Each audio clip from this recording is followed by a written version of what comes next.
이번 시간에는 159페이지죠. 소유권입니다. 소유권의 1번 상린관계 먼저부터 알아두셔야겠네요. 우리 민법의 상린관계, 인접한 부동산 소유자 사이에 발생하는 분쟁을 미연에 방지하기 위해서 서로 양보하는 관계를 만들어 놓은 게 상린관계죠. 인접 부동산이다. 소유자 사이에 적용되는 것입니다. 자, 옳은 것은 1번 상린관계는 동산 및 부동산이 인접하고 있는 경우, 이게 부동산이 인접하는 경우죠. 따라서 틀렸죠. 2번 인접하여 토지 소유를 하는 자는 자기 비용으로 통상의 경계표나 담을 설치해야 한다. 자, 2번도요. 2번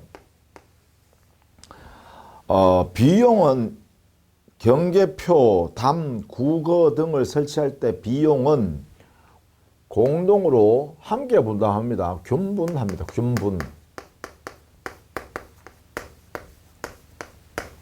설치 비용이요.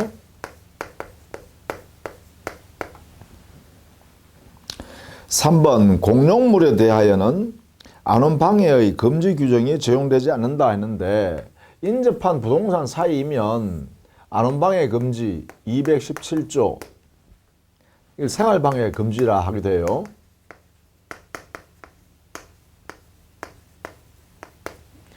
안원방해 금지. 이거요. 이것은 인접한 부동산이면 이 부동산 소유자가 누구든 간에요. 공용물로서 국가 또는 지방자치단체, 공공단체가 소유하고 사용하고 있다 하더라도 적용을 받아야 됩니다. 이 규정을. 따라서 그래서 틀렸죠. 4번 인접지의 수목의 가지가 경계를 넘은 경우에는 그 소유자에 대하여 가지의 제거를 청구함이 없이 임의로 제거할 수 있다가 아니라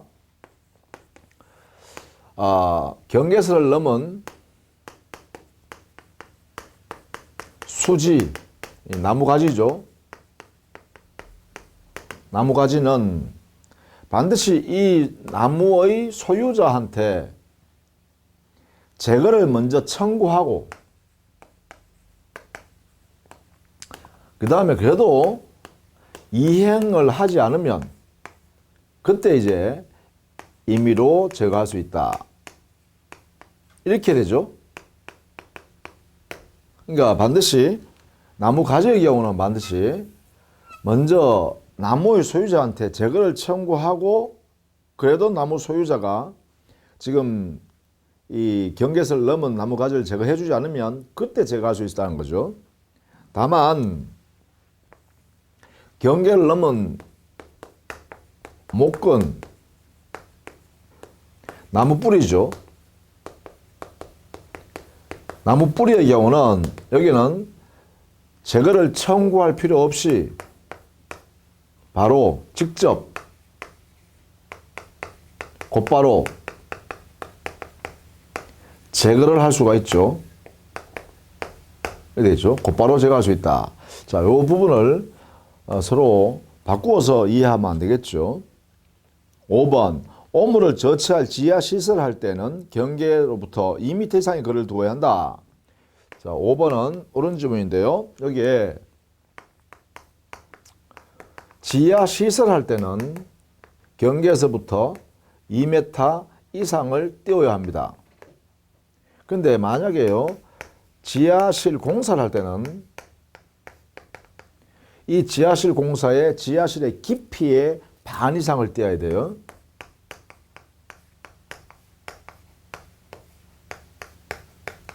이렇게 되죠. 그래서 이것도 이렇게 두 개를 혼동을 하지 않도록, 그죠?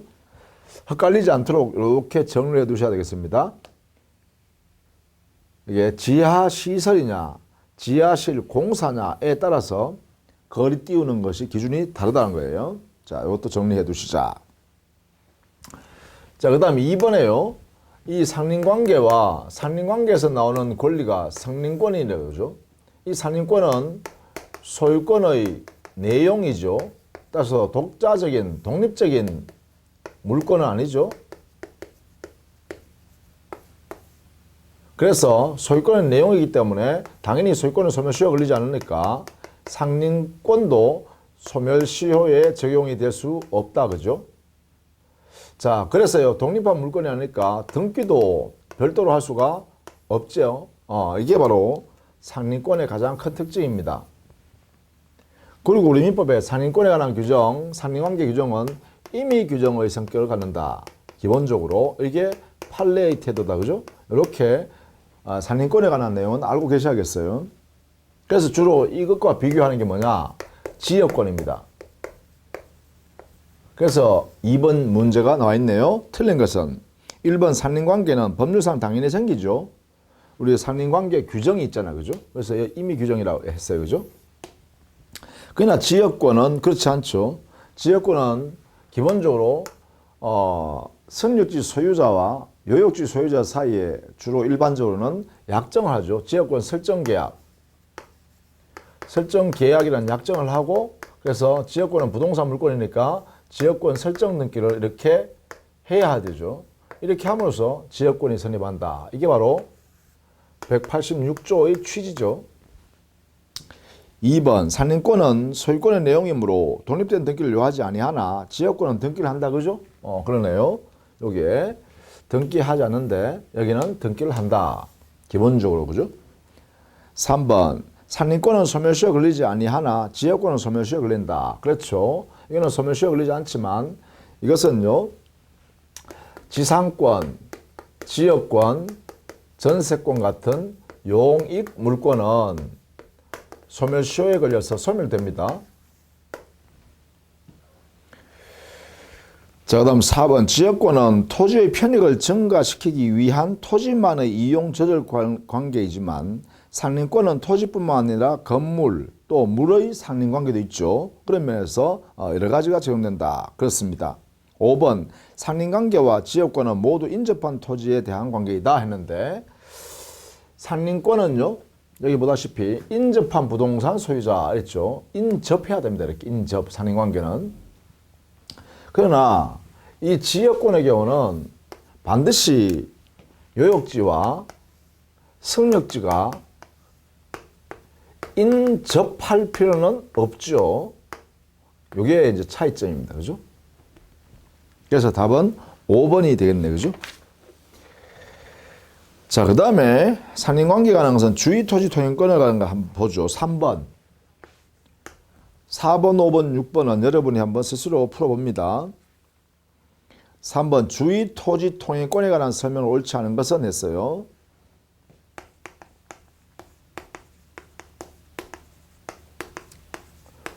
주의토지 통행권은 우리 민법에 219조 타인의 토지를 통행권으로 사용하니까요. 통행으로 사용하니까 통로로 사용하는 거 아닙니까? 그러니까 그 보상을 하면서 사용해야 되는 건 그게 원칙입니다. 이게 원칙.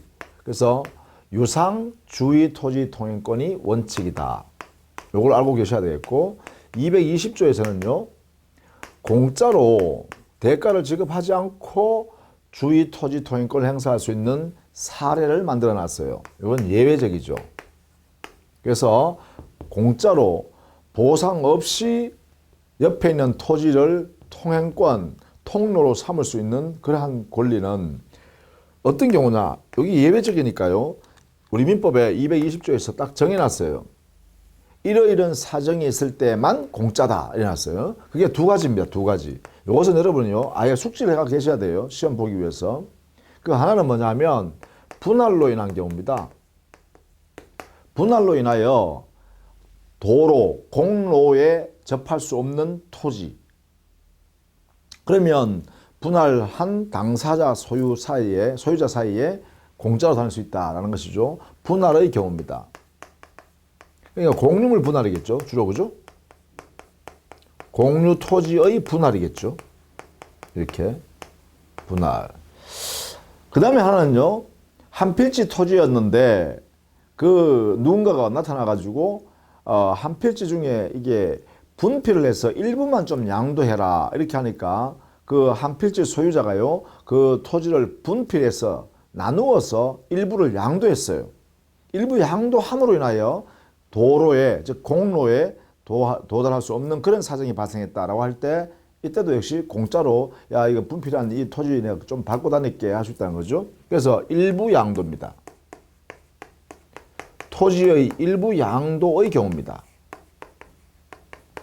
다만 이때 분할, 일부 양도, 이 당사자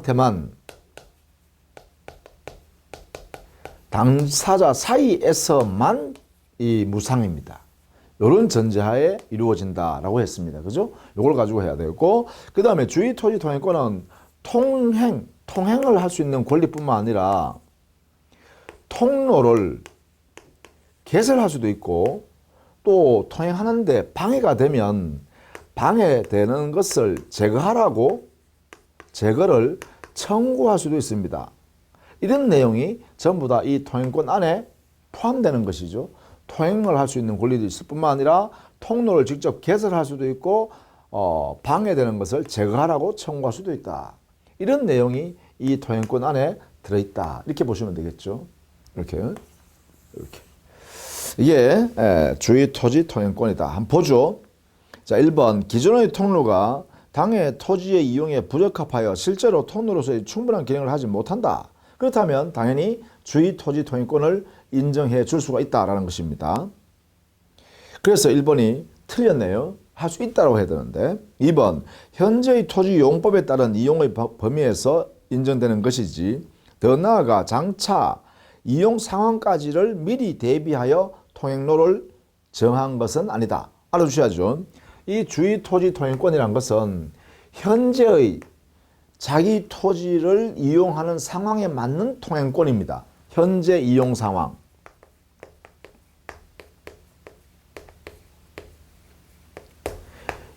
이 현재의 토지 이용 상황에 맞는 이런 상황 하에서 통로를 요구하는 것이다. 이런 이야기죠. 그래서 장래에 내가 토지를 이렇게 이용할 것이니까 지금 통행권을 이렇게 줘. 이렇게 할 수 있는 것은 아니라는 거죠. 자, 그 다음 3번.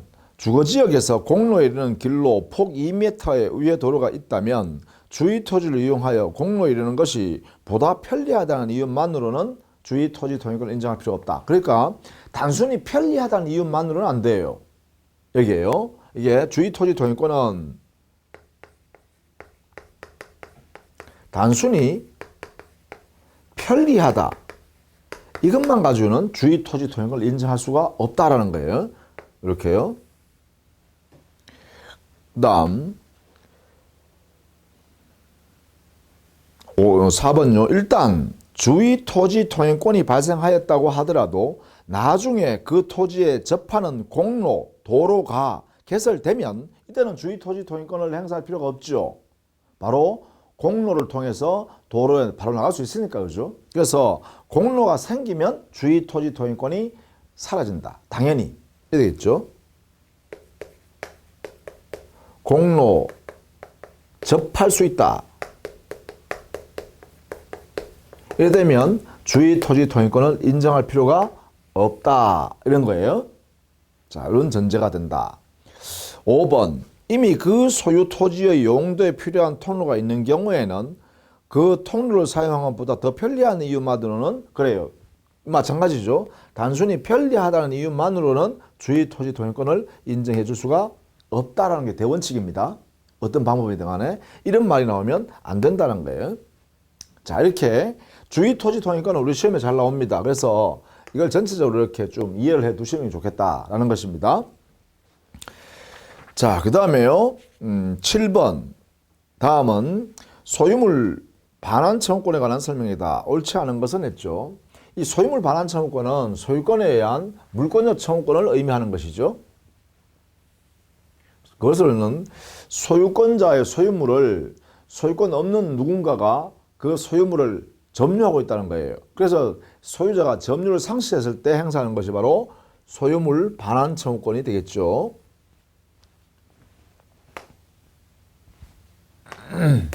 7번. 옳지 않은 것 찾네요. 1번. 소유물 반환 청구권이라는 것은 의미가요. 소유권에 의한 자기 소유물을 반환을 청구하는 물권 청구이죠. 이것을 말한다. 그죠? 그 중에 이 청구권의 모습이 반환을 청구하는 거죠. 자, 1번. 이게 주체가 뭐예요? 주체가? 이 채권의 주체는 현재의 소유자가 침해당한 소유자요. 이 사람이 행사하는 거죠. 누구한테 하죠? 상대방은요? 상대방은? 그래요. 그 소유물을 점유하고 있는 사람이어야 됩니다. 점유자. 현재의 점유자요. 이 사람에 대해서 하는데 이 점유자는 뭐 직접 점유하던 사람이든 간접 점유하고 있는 사람이든 묻지 않고요. 고의가 있든 과실이 있든 아니면 고의가 없든 과실이 없든 불문하죠.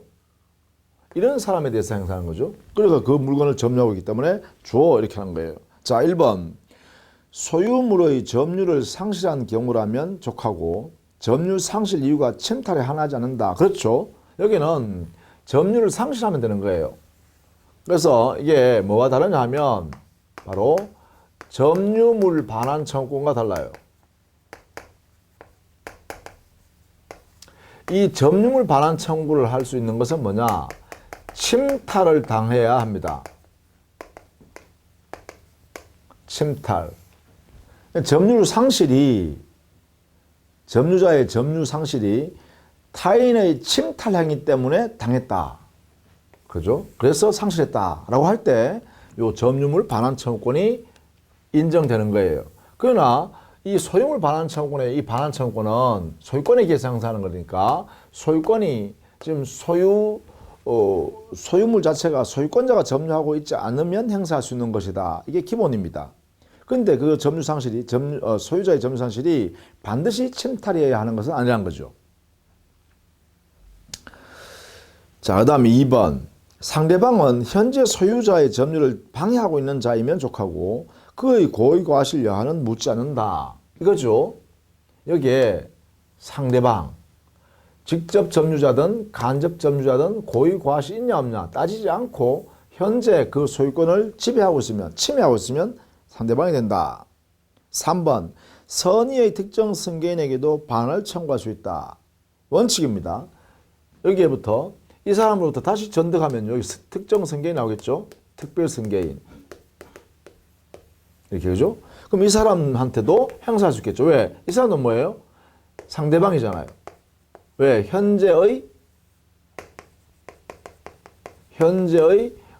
점유자죠. 이렇게 여기에 해당돼 버리면 소유물 반환 청구권이 인정된다 이 말이죠.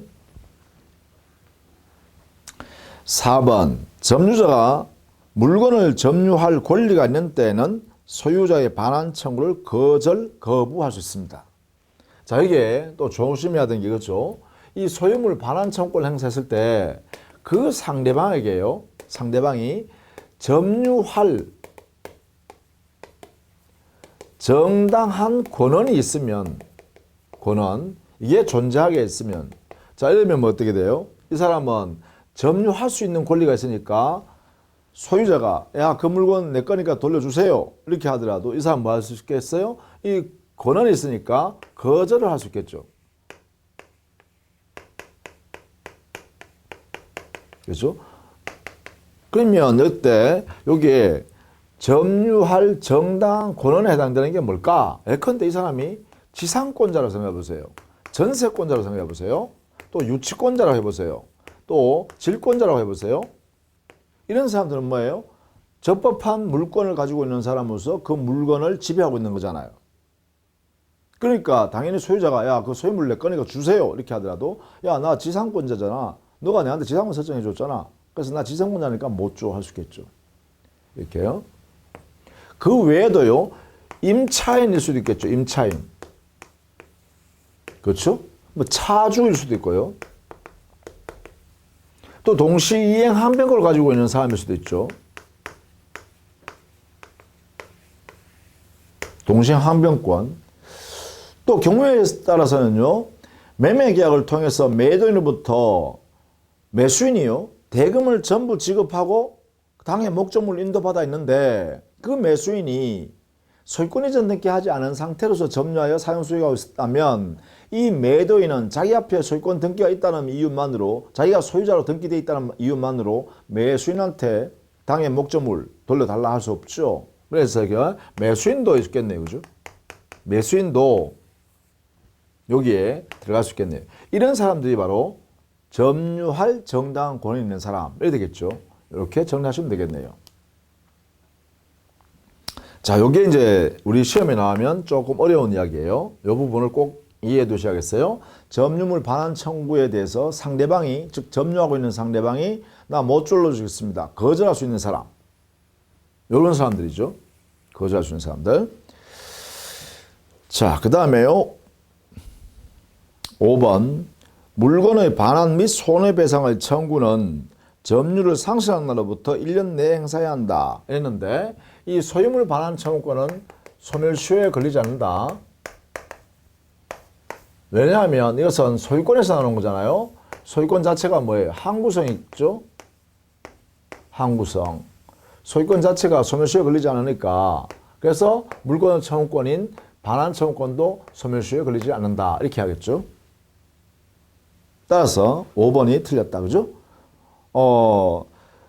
점유를 상실한 날로부터 1년 내에 행사해야 한다라는 것은요. 여기에 있는 점유물 반환 청구권 이게요. 침탈당한 날로부터 1년 내에 행사해야 한다. 이렇게 돼 있죠.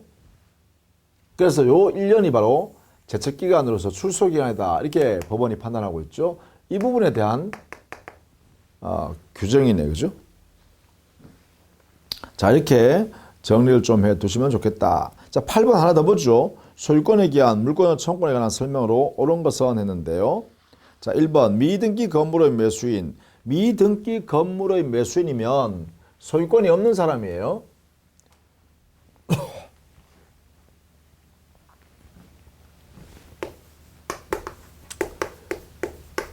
미등기 건물을 매수했다 하면 이 사람 아직 등기 이전을 못했죠. 그러니까 아직 민법상 소유권을 취득하지 못했다. 이런 이야기죠. 1번에요. 그러면 소유권이 없으면 소유물 반환 청구권도 할 수가 없죠. 소유권이 있어야 소유권에 기한 물권적 청구권을 행사할 수 있는데 운명을 같이 하니까요. 이렇게. 그런데 소유권이 없으므로 물권적 청구권도 행사할 수 없어요. 반환, 제거, 예방 청구권 행사할 수 없습니다. 1번 틀렸다. 2번 소유권 소유자 아닌 자의 명의로 무효인 소유권 보존 등기가 경료된 후 이에 기초하여 저당권이 설정된 경우다. 아니면 소유권 보존 등기 자체가 무효인 등기니까 소유권이 없는 사람이잖아요. 그러면 소유권 없는 사람으로부터 저당을 설정했다면 그 저당권 등기도 무효인 저당권 등기네요. 그렇다면 당연히 등기는 안 됐지만 소유권을 가지고 있는 당사자는 전부 무효인 등기니까 내 소유권을 침해하지 마라라고 그 등기에 말소를 청구할 수 있겠죠. 따라서 2번도 틀렸네요. 그죠? 2번. 자, 건물을 신축한 사람이 있다 해보세요. 건물을 신축했으면 이 신축한 사람, 신축자가 소유권을 취득하는데 이때 신축자가 갑이라 해보세요. 갑이 그러면 소유권자예요. 민법상으로. 이것은 민법 187조 때문에 소유권 없이 등기 이전, 등기 없이도요. 등기 없이도 소유권을 취득했다 이 말이죠. 근데 설을 위조해서 만약에 을이라는 사람이 소유권 보존 등기를 했다. 그럼 이 보존 등기는 원인 없는 등기니까 소유권도 없고 보존 등기도 무효인 등기죠. 무효 등기예요. 근데 을이 이렇게 보존 등기 한 다음에 병한테 돈을 빌려 쓰고 저당권 등기를 해줬다 라고 하면 얘가 소유권이 없으니까 이 사람이 저당권 취득할 수도 없죠. 그러면 이 등기도 무효인 등기잖아요. 무효 등기니까 없어져야 될 등기니까 진정한 소유자 갑이죠. 소유권에 기해서 야, 이 등기 마소하세요. 이 등기 마소하였어요. 내 소유권 침해하지 마세요. 이렇게 하는 거죠. 이게 뭐예요? 이게 마소등기 청구권. 이 등기 마소해라. 이 등기 마소해라 하는 것은 곧 마소등기는 내 소유권을 침해하지 마세요 하는 방해 제거를 청구하는 거죠. 방해 제거를 청구하는 성질입니다. 요 청구권의 형식이 말소등기 청구권으로 나타나는 거죠. 이렇게 나타나는 거죠. 그래서 말소등기 청구권의 이 자체가 요 청구권 자체가 바로 방해 제거 청구로서 소유권에 의한 물권적 청구권을 행사하는 거다. 이런 이야기예요. 자, 여기서는 바로 갑이 소유권자로 우리 민법상 인정되기 때문에 그렇죠? 이렇게 해요. 그러니까 소유권에 기해서 물권적 청구권을 행사한다. 이런 이야기입니다. 자, 2번 지문도 잘 알아두셔야겠죠. 3번, 갑이 자신의 토지 위에 무단으로 건축한 을을 상대로 건물 철거 소송을 제기한 후, 그러면 갑이 소유자니까 을한테 건물을 철거하라 할 수 있겠죠? 방해 제거 청구입니다. 소유물 방해 제거 청구입니다. 그런데 갑이 병에게 토지 소유권을 이전했다라고 하면, 자, 우리는 물권적 청구권은 물권과 운명을 같이 한다 했죠. 갑이 소유권 가지고 있다가, 그러면 소유권 가지고 있으니까 소유물 반환 청구, 방해 제거 청구, 소유물 방해 제거 청구권을 행사할 수 있어요. 그래서 이게 뭐예요? 건물 철거 청구하는 거죠. 건물 없애라고 청구하는 거다. 자, 이게 운명을 같이 한다 했어요. 운명. 그러면 만약에 말입니다. 갑이 이 소유권을 병한테 이렇게 소유권 넘겼다 이 말이죠. 이 양도예요. 양도. 그러면 어떻게 되죠? 운명을 같이 해야 되니까 이 소유권에서 이렇게 나와야겠죠. 그러면 병이라는 사람이 소유물 방해 제거 청구로서의 건물 철거 청구를 이렇게 행사해야 돼요. 그죠? 이제는 병이 행사해야 된다. 이런 이야기예요. 병이. 이런 의미죠. 따라서 갑은 소유물 방해 제거 청구권인 건물 철거 청구권 행사를 더 이상 할 수가 없다. 이렇게 하겠죠. 따라서 틀렸네요. 4번.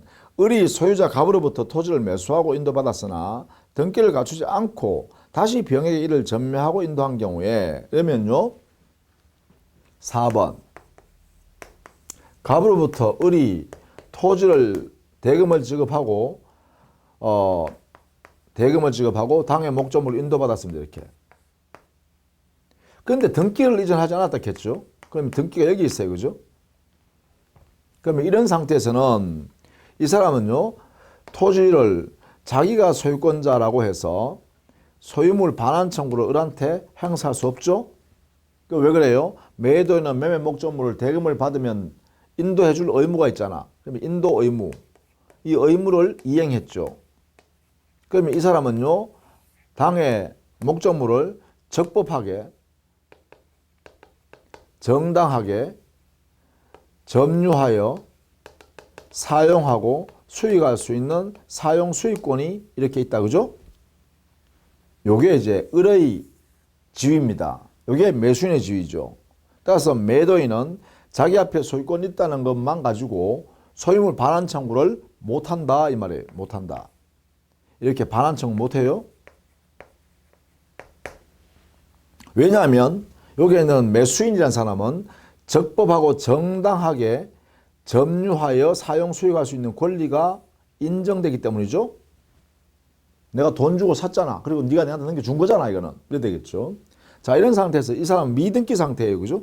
미등기지만 다시 제3자 병이라는 사람이 이 토지를 대금을 주고 샀답니다.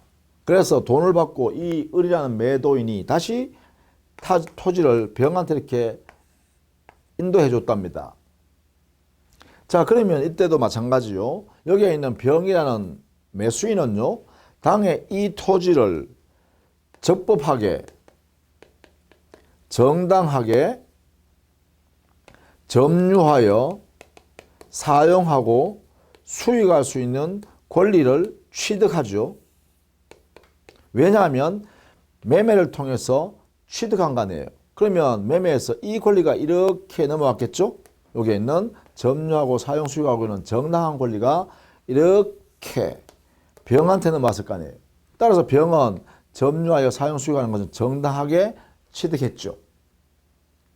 자, 그렇다면 여기 마찬가지입니다. 여기에 있는 갑이라는 사람은 자기 앞에 아직 여전히 소유권 등기가 있다는 이유만으로 이 소유권에게서 야, 내 소유물이니까 내놔 라고 반환 청구를 할 수가 없죠. 왜냐하면 이 반환 청구권에 이렇게 점유 사용할 수 있는 정당한 권한이 있는 이 권리가 있기 때문에 이 사람도 거절했죠. 이 권리가 고스란히 이전되어 있는 병, 이 사람도 이 권리가 있죠. 그러니까 이것도 역시 반환을 거절할 수 있죠. 따라서 여기에 있는 소유 명의자는, 등기 명의자는 자기한테 소유권이 있다는 것만 가지고 상대방 매수인들한테 내 거니까 돌라라고 반환 청구를 할 수 없다 이 말이에요. 그래서 요 4번 지문은 대단히 중요한 지문입니다. 이것을 이해를 해 두셔야 됩니다. 그래야 문제를 풀 수가 있습니다. 이건 참 중요합니다. 4번. 자, 그 다음에 5번. 갑소유 건물에 을 명의의 저당권 설정 등기가 불법으로 교녀된 후, 그러면 을의 명의 저당권 등기는 무효인 등기란 거죠. 불법적으로 등기됐으니까. 그러면 저당권도 없고 무효인 등기다. 그 다음에 병에게 저당권 이전 등기가 교녀되었다. 그러면 뭐예요? 을 저당권 등기가 병한테로 이전되면 무효인 등기가 그대로 이전됐잖아요. 따라서 등기에 공신력이 없으니까 아무리 여기에 있는 병이라는 사람이 선의이고 무과실로 당의 목적 저당권을 이전 등기했다 하더라도 역시 무효인 등기, 역시 저당권 없는 등기죠. 그렇다면 현재 그 저당권 등기를 통해서 갑의 소유권을 침해하는 사람은, 현재 침해한 사람, 그것은 바로 병이죠. 을로부터 저당권 등기를 이전받아서 등기에 이름이 있는 병이라는 사람이 갑의 소유권을 침해하고 있죠. 따라서 현재의 침해자에 대해서 소유자는 자기 소유권 침해하는 그 현재 침해자에 대해서 내 소유권 침해하지 마라 라고 물권 청구를 행사하면 되죠. 그래서 소유자 갑은 병에 대하여 그 등기를 전부 말소해라 이렇게 할 수 있겠죠. 따라서 답은 5번이 되겠죠. 저당권 설정 등기 말소를 청구할 수 있는 것은 누구한테 하느냐? 병한테 하면 된다. 왜? 병이 현재의 소유권을 침해하는 자이기 때문에. 이렇게 되겠죠. 자, 그 다음에요. 점유부 취득시효인데요. 10번 문제 한번 볼까요? 10번.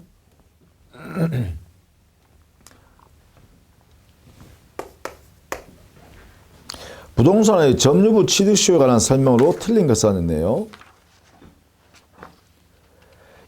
1번 취득시효로 인한 소유권 취득의 효과는 점유 개시 시에 소급한다. 이거는요. 점유 취득시효, 등기부 취득시효 전부 다 시효 취득은 점유 개시 시에 소유권을 취득한 것으로 보기 때문에요. 소급효가 인정됩니다. 이게 1번. 2번 시효 취득을 주장하는 점유자는 자주 점유를 증명할 책임이 없다 하면 돼.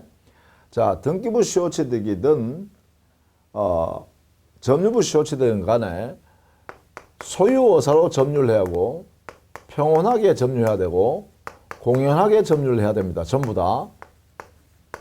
자, 그러면 우리 민법은 점유권에서요.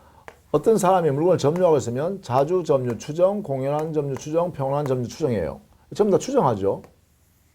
이 세 가지 다 추정되어집니다.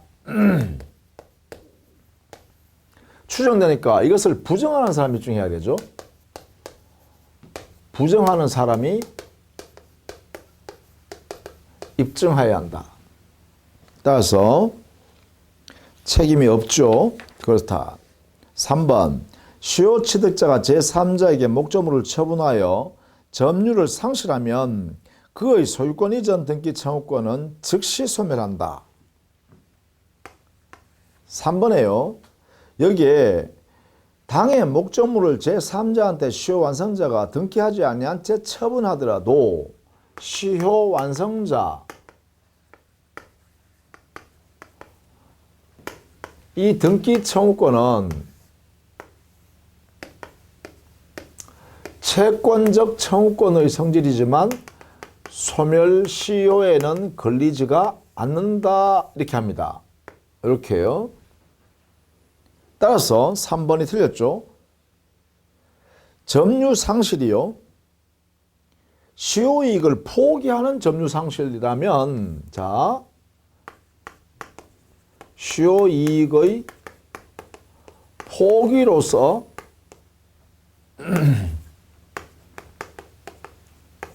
점유 상실이 될 때 이런 경우에는 점유 상실한 이때부터 10년 내에 저기에 있는 등기청구권을 행사하지 않으면 불행사, 이럴 때 드디어 소멸시효가 완성되어 소멸하게 됩니다. 그러니까 즉시 점유 상실한다고 해서 또 곧바로 소멸하는 것은 아니에요. 이것도 아니에요.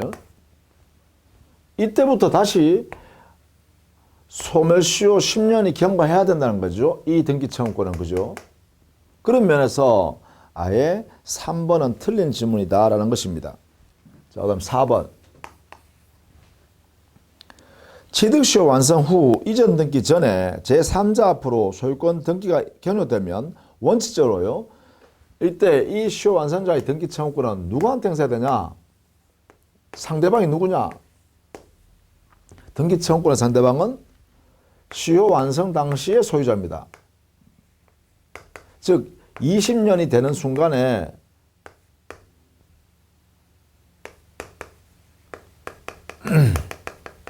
소유권을 가지고 있는 자, 소유 명의자이기도 하겠죠. 이 사람한테 청구하는 거예요. 따라서 시효 완성 후에 완성되고 난 뒤에 이 소유자가 다른 사람한테 소유권 등기를 넘겨줘 버리면 이 사람한테만 등기 청구할 수 있는 거거든요. 그러니까 다른 사람한테 소유권이 넘어가 버리면 제3자한테는 등기 청구를 못 한다는 거예요. 이 사람이 다시 이렇게 매도해가지고 여기에 있는 뭐 제3자, 뭐 병, 이 사람한테 소유권 이전 등기를 이렇게 해줘 버리면 이때는 시효 완성자가 등기 청구를 못 한다 이런 거예요. 이렇게는 못 한다는 거예요. 이렇게 안 된다는 거예요. 이 사람한테만 할 수 있다는 거예요. 이 사람한테만. 시효 완성 당시의 소유자, 이 사람한테만 할 수 있다. 그죠? 요거 꼭 알아두셔야 돼. 가장 기본입니다. 따라서 4번은 옳죠. 5번 부동산 명의 수탁자는, 자, 우리 부동산 명의 수탁자, 이 명의 수탁자의 점유는 자주 점유가 아니라 타주 점유가 됩니다. 타주 점유이기 때문에 여기에 있는 시효 취득, 자주 점유여야 하죠. 반드시 자주 점유여야 하기 때문에 이 사람은 시효 취득을 할 수가 없습니다. 점유부 시효 취득이든 등기부 시효 취득이든 다 안 된다. 이렇게 하죠. 자, 이렇게 정리를 좀 해주시고 그 다음에 12번에요. 틀린 거 한번 보겠습니다. 취득시효에 관한 설명 중 틀린 것은 했는데 점유기산점에 관한 것이에요. 2번 취득시효의 기산점은 점유기간 중에 등기 명의자의 변동이 있어도 자유롭게 선택할 수 있다가 아니라 원칙은 점유기산점에 20년간 할 때 20년의 기산점은 원칙적으로 점유 개시시를 기산점으로 삼아야 됩니다.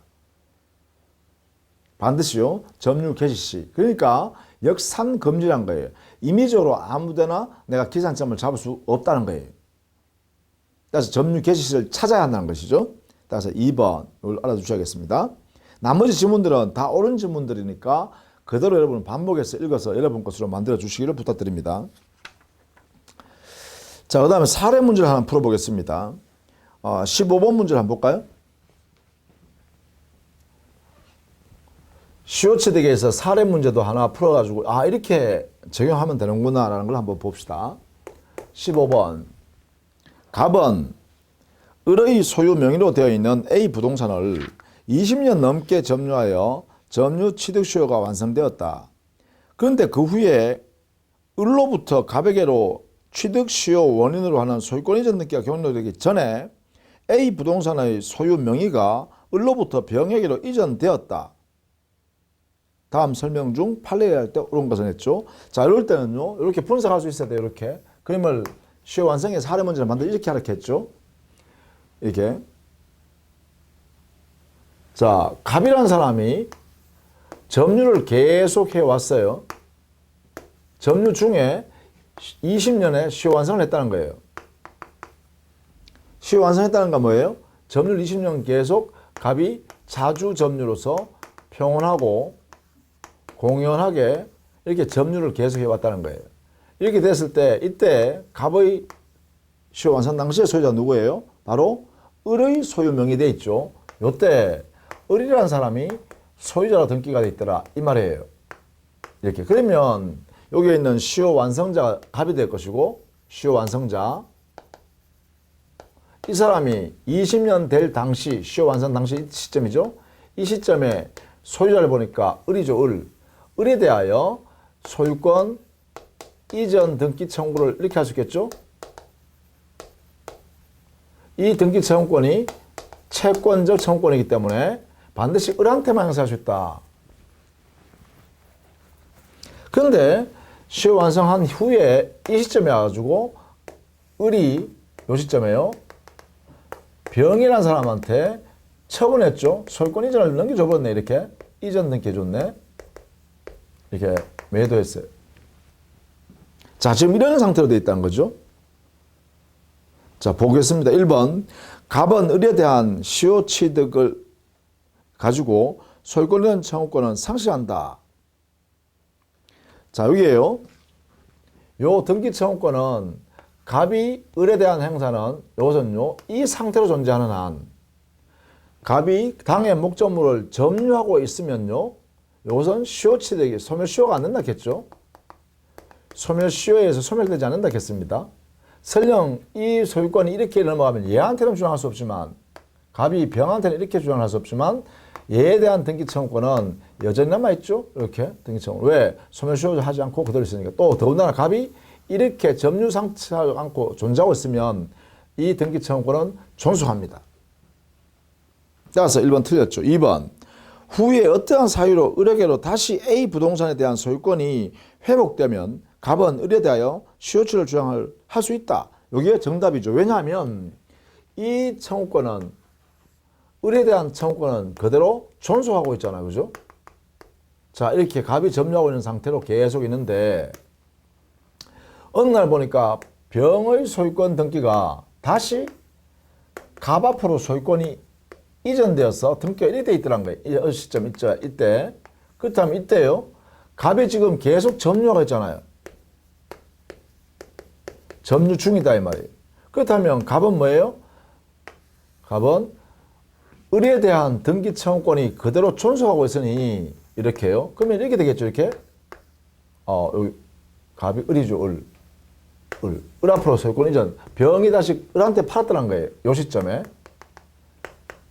그러면 을이 소유권 등기를 가지겠죠. 그러면 이 등기 청구권은 그대로 존속하고 있으니까 존속 중이니까 시효 완성자 갑은 소유권을 취득한 을한테 야 등기 주세요라고 이 청구권을 행사할 수가 있다 이 말이죠.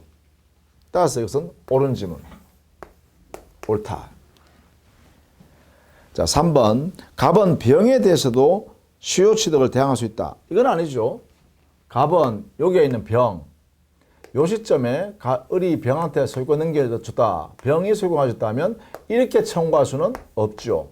왜냐하면 등기 청구권은 채권적이니까 반드시 을이라는 사람한테만 할 수 있다. 이렇게 했습니다. 을한테만. 그 다음 4번 갑은 소유권 변동 시 새로운 취득시효의 기산점으로 삼아 다시 취득시효 점유기간이 완성된 때의 경우라면 병에 대하여 취득시효 주장을 할 수가 있다 해야 됩니다. 요 4번은 무슨 말이냐면 자 소유권 이전 등기에 대한 이때를 가지고 해서 다시 이렇게 20년이 경과했다. 그러면 이 갑이라는 사람이 계속 이런 상태로 존재했다. 갑이 점유 중이었다. 라고 하면 20년 시효 완성이 이때 이루어지죠? 이렇게. 그럼 여기에 있는 병이라는 사람이 계속 병이라는 사람이 소유권 등기를 가지고 있었다면 당연히요. 갑은 병에 대하여 이걸 뭐라 그래요? 2차 시효 완성이 이루어졌다. 이걸 인정하겠다는 것입니다. 이게 판례입니다. 2차 시효 완성을 인정한다. 여기가 뭐예요? 여기가 1차 시효 완성이었죠. 그렇죠? 여기는 1차 시효 완성. 그럼 여기서부터 다시 여기까지 해서 2차 시효 완성이 이루어졌다. 이 말입니다. 등기 명의가 변경된 소유권 이전이 된 이 시점을 기산으로 해서 다시 20년 이래 되는 거죠. 그러면 이때 갑이 점유를 계속하고 있다면 갑은 두 번째 시효 완성을 했고, 그러면 이때 갑의 소유자, 갑이 점유의 시효 완성 당시의 소유자 병한테 등기를 청구할 수 있다 이 말이겠죠. 따라서 이걸 인정해야 됩니다. 5번 갑은 자신의 시효 완성 사실을 을에게 알렸는가 여부와 무관하게 을의 병에 대한 권리를 목적으로 하여 대상 청구를 행사할 수 있다 했는데, 대상 청구는요, 대상 청구권이라는 것은 이 소유자가 대상 청구, 이렇게 대상 청구를 한다는 것은 대상 청구. 야, 소유권 이전, 얘가 소유권 가져갔으니까 너의 소유권 이전 등기 대신에 너가 병한테 받은 돈 내놔 이렇게 하는 게 대상 청구예요. 그러면 반드시 이 권리를 행사했어야 합니다. 시효 완성 당시에 소유자한테 내 소유권 시효 완성했으니 소유권 이전 등기해 주세요 라고 이 권리를 행사한 후에 이게 매매가 이루어져서 이게 먼저 행사됐어야 합니다. 갑이 을한테 소유권 이전 청구, 시효 완성을 입증하고 소유권 내놓으세요, 등기도 넘기세요 라고 했는데도 불구하고 처분했을 때 이러한 문제가 생길 수 있겠죠. 따라서 반드시 등기 청구가 선행되어야 합니다. 선행. 자, 이렇게 해서요, 시효 완성에 대한 내용 사례 문제를 이렇게 봤네요. 자, 그 다음에 등기부 시효처를 한번 보죠. 17번 문제입니다. 등기부 시효 취득은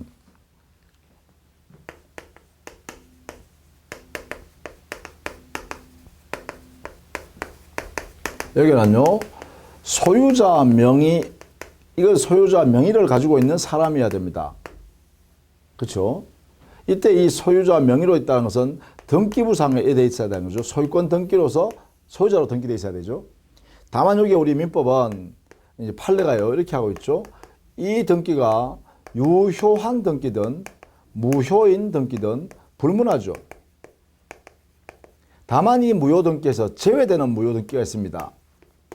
이중 소유권 보존 등기.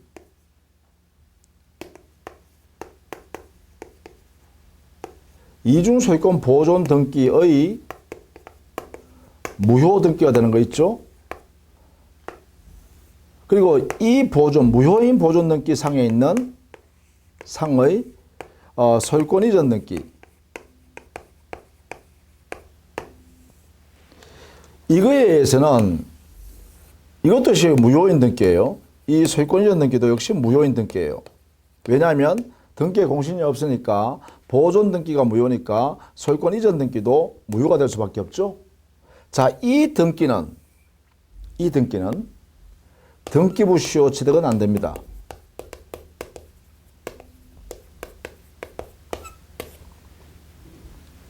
이 소유명인이 10년간 소유여사로서 평온하고 공연하며 선의이고 무과실 상태로 점유를 하고 있었다면 이렇게 되죠. 그러면 점유 개시한 때로 소유자로 인정한다 이런 이야기죠. 자, 그러면 17번은 문제 이제 간단해졌죠. 판례 입장과 다른 것은 1번 시효 취득의 기초가 되는 전자의 등기는 적법 유효한 등기일 필요가 없다. 그렇죠. 유효 무효 관계없다. 2번 소유권 보존 등기가 이중으로 경유되는 경우 뒤에 경유되는 무효인 소유권 보존 등기나 이에 터잡은 소유권 이전 등기를 근거로 해서도 시효 취득을 등기부 시효 취득을 주장할 수 있다. 이게 틀렸죠? 이거잖아, 그죠? 이중 소유권 보존 등기에 판단해 보니까 무효인 보존 등기, 이게 뭐예요? 보통 후 보존 등기죠. 이게 무효인 등기가 돼요. 그럼 후 보존 등기를 근거로 해서 소유권 이전 등기되는 이전 등기도 역시 무효인 등기가 되죠. 이 무효인 등기는 여기에 있는 이 무효인 등기는 전부 다 등기부 시효 취득을 허용하지 않는다는 거예요. 이게 판례이다 이런 이야기예요. 중요하니까 알아두셔야 되죠. 자, 그 다음에 3번 등기부 시효 취득에 의한 소유권을 취득하는 자는 10년간 반드시 그의 명의로 등기되어 있어야 하는 것이 아니라 이걸 뭐라 하냐, 등기의 승계 이렇게 합니다. 등기의 생계를 인정하기 때문에 앞에 사람의 소유권 등기 기간을 현재의 이 등기 명의인이 자기의 등기 기간으로 합산해서 주장할 수 있다는 거죠. 4번 점유자의 선의는 추정되므로 다투는 자가 점유자의 악의를 입증해야 하지만 무과실은 입증해야 되죠. 등기 명의인 스스로가. 왜냐하면 점유의 추정력에는요. 자주, 평온, 공론, 선의 점유는 추정하지만 무과실 점유인 것은 추정이 되지 않습니다. 민법에. 그러니까 무과실 점유란 사실은 점유부 시효 완성자가 스스로 입증해야 합니다. 5번 선의 무과실 및 평온 공론하게 자주 점유해야 하는데 선의 무과실은 점유 개시한 때 평온 공론 선의 무과실이면 돼요. 자주 평온 공론 선의 무과실 전부 다 점유 개시할 때 그러한 상태가 되면 되는 것이고 그 이후에는 이 요건을 요하지 않는다 이렇게 해요. 계속돼야 하는 것은 아니다 이 말입니다. 그래서 옳은 질문이죠. 이렇게 해서 시효취득, 점유부 시효취득과 등기부 시효취득을 다 살펴봤어요. 중요하니까 꼭 이 사례들을 하나 알아두셔야 되겠고 각각 남겨둔 것을 여러분이 옳은 질문으로 다 바꾸어서 여러분 것으로 숙지해 주시기를 부탁드립니다. 자, 다음 시간에는 공유, 즉 공동소유 부분을 정리하도록 할게요. 자, 수고 많으셨습니다.